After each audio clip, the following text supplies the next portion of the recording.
नमस्कार साथियों, लड़नपथ YouTube channel पर आप सभी का स्वागत है। कुमार गौरव सर के द्वारा ब्रह्मास्त्र 3.0 में जो तिरंगा 2.0 बैच पढ़ाया जा रहा है, उसकी हमारी ये नोट्स की रिवीजन क्लास होने वाली है, जिसमें हमने अब तक शास्त्रीय भाषा और शास्त्रीय नृत्य को कंप्लीट कर लिया था। आज की क्लास हमारी भारतीय विश्व धरोहर स्थल पर होने वाली है। कौन कौन से भारतीय स्थल हैं जिन्हें यूनेस्को की सूची में शामिल किया गया है। यूनेस्को का मुख्यालय पेरिस, फ्रांस में है।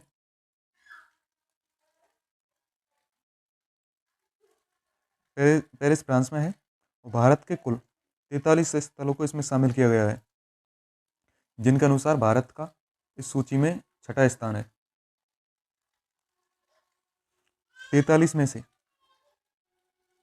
35 स्थल सांस्कृतिक हैं, जैसे दुर्ग, किले, महल, दरगाह, और 7 प्राकृतिक हैं, जैसे राष्ट्रीय उद्यान वगैरह, और एक मिश्रित है जिसमें जो है कंचनजंगा।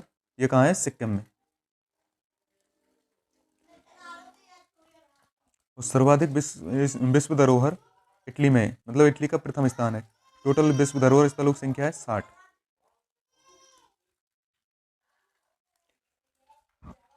यूनेस्को विश्व धरोहर समिति की 46वीं बैठक कब हुई? 2024 में। कहाँ हुई थी?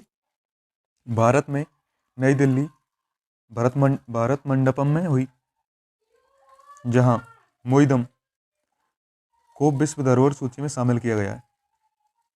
मोइदम को कब किया गया? 2024 में। जुलाई 2025 की जो आने वाली बैठक है, 47वीं, वो होगी सोफिया, बुल्गारिया में। जब ये बैठक हुई थी, तब संस्कृति मंत्रालय के द्वारा एक प्रोजेक्ट चला गया था, जिसका नाम था प्रोजेक्ट परी। इसके द्वारा यूनेस्को की बैठक के दौरान भारतीय संस्कृति को प्रदर्शित करने के लिए चलाया गया था।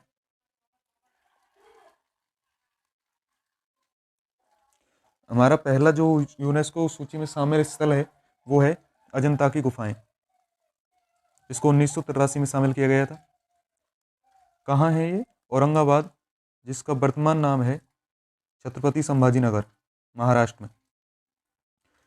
अजंता की गुफाओं में यह कुल 29 गुफाओं का समूह है, जो कि बौद्ध धर्म से संबंधित है। इसमें ये गुफा नंबर 16 मरणासन राजकुमारी के लिए प्रसिद्ध है, और गुफा नंबर 17 चित्रशाला के लिए प्रसिद्ध है। पहाड़ों को काटकर ये गुफाएं बनाई गई हैं।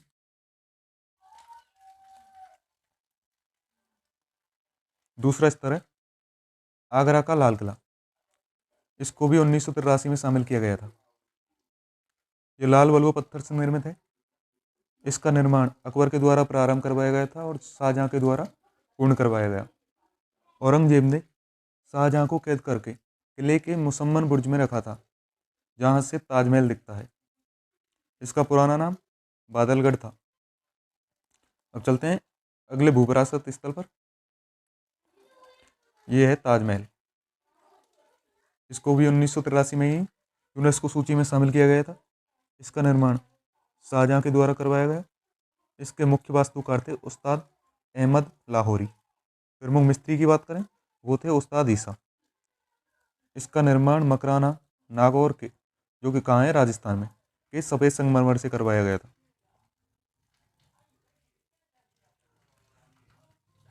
ये एक नोट लिखवाया गया है साथ में।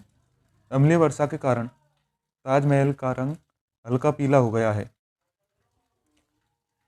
इसलिए वहाँ पर पॉल्यूशन के लिए मतलब काफ़ी दूर तक इंजन वाली गाड़ियों को नहीं ले जा सकते। ये नियम भी बनाया गया है। अम्लीय वर्षा होती क्या है?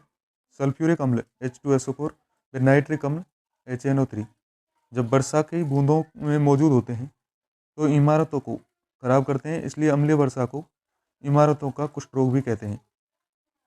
इमारतों का कुष्ठ रोग इसे कहा जाता है, अम्लीय वर्षा को। नंबर 4 है हमारा एलोरा की गुफाएं। इनको भी 1983 में शामिल किया गया था। ये कहाँ है? ये भी औरंगाबाद, महाराष्ट्र में ही है।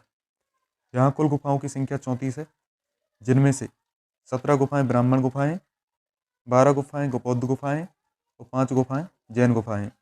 गुफा नंबर 16 को कैलाशनाथ कहा जाता है। और एलोरा की गुफाएं 20 रुपये के नोट पर मुद्रित हैं।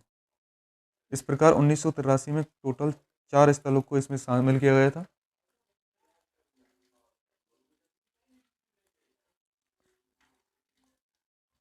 1983 में कितने हो गए? 4। अब देखते हैं पांचवा है सूर्य मंदिर कोणार्क। सूर्य मंदिर कोणार्क, इसको 1984 में शामिल किया गया था। यह है उड़ीसा में। इसका निर्माण गंगवंश के शासक नरसिंह देव प्रथम के द्वारा करवाया गया था। इसका अन्य नाम है ब्लैक पैगोडा। ब्लैक पैगोडा क्यों कहा जाता है? क्योंकि जहाज़ों के द्वारा अपनी ओर आकर्षित करता था। विशाल रथ के आकार का यह मंदिर है। इसमें 7 घोड़े और 12 जोड़ी चक्र लगे हुए हैं। जो 7 घोड़े हों वो सब होते हैं वो सप्ताह को दर्शाते हैं, और 12 जोड़ी चक्र महीनों को दर्शाते हैं। 10 रुपये के नोट पर यह मुद्रित है। महाबलीपुरम के स्मारकों का समूह, इसको 1984 में शामिल किया गया था। ये कहाँ है? कांचीपुरम, तमिलनाडु में। इसका निर्माण पल्लव वंश के शासक नरसिंह वर्मन के द्वारा करवाया गया था। यहाँ पर सप्त पैगोडा मंदिर है, जिसे रथ मंदिर भी कहते हैं। रथ मंदिरों का नाम पांडवों के नाम पर है। इसमें सबसे बड़ा जो रथ मंदिर है उसका नाम है युधिष्ठिर रथ, और सबसे छोटा जो रथ मंदिर है उसका नाम है द्रौपदी रथ। नंबर 7वां जो भूविरासत स्थल है वो है केवलादेव राष्ट्रीय उद्यान। इसको 1985 में शामिल किया गया था। यह भरतपुर राजस्थान के भरतपुर जिले में स्थित है। इसे घना पक्ष विहार भी कहते हैं।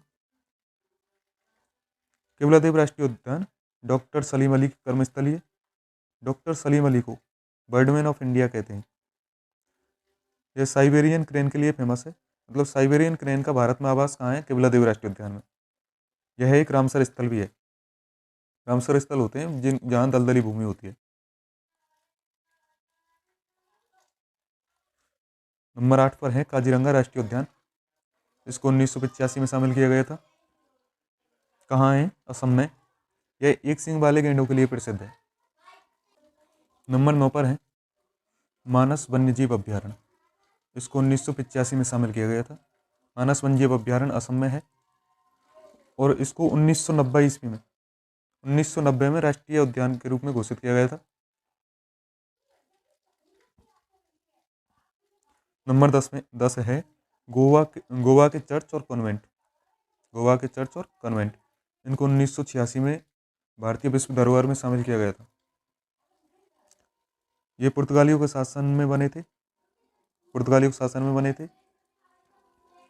कुछ नोट हैं इससे संबंधित। नीनो डी कूना ने गोवा को पुर्तगालियों की राजधानी बनाया था। 19 दिसंबर 1961 को ऑपरेशन विजय के द्वारा पुर्तगालियों को गोवा से बाहर किया था। मतलब गोवा को पुर्तगालियों से आज़ाद 19 दिसंबर 1961 में किया गया था। 30 मई 1987 को गोवा को पूर्ण राज्य का दर्जा दिया गया। नंबर 11 पर है हम्पी में स्मारकों का समूह। इसे 1986 में शामिल किया गया था। ये कहाँ पर है? कर्नाटक में। और हम्पी विजयनगर साम्राज्य की राजधानी भी थी। यह विश्व का सबसे बड़ा खुला संग्रहालय है। यह समूह तुंगभद्रा नदी के किनारे पर स्थित है, और 50 रुपये के नोट पर भी मुद्रित भी है। नंबर 12 पर है फतेहपुर सीकरी। इसको भी 1986 में शामिल किया गया था। ये कहाँ है? आगरा, यूपी में है। इसको अकबर के द्वारा बसाया गया था, और यहाँ पर बुलंद दरवाजा है जिसका निर्माण अकबर ने गुजरात विजय के उपलक्ष्य में करवाया था। फतेहपुर सीकरी में पंचमहल है, जोधा महल है, और शेख सलीम चिश्ती की दरगाह भी है। इसके वास्तुकार जो थे वो थे बहाउद्दीन। तो साथियों, हमने आज भूविरासत स्थल में टोटल 12 भूविरासत स्थलों को पढ़ लिया है, जो कि अभी तक पढ़ाए गए हैं। ये हमारे कुमार गौरव सर के तिरंगा 2.0 स्टैटिक जीके के बैच के नोट्स हैं, जो कि आपके साथ रिवीजन के द्वारा शेयर किए जा रहे हैं। इसलिए आप आगे की क्लास के लिए इस चैनल को सब्सक्राइब कर लीजिए साथियों। ये हमारी क्लासें रेगुलर बेस पर रहने वाली हैं,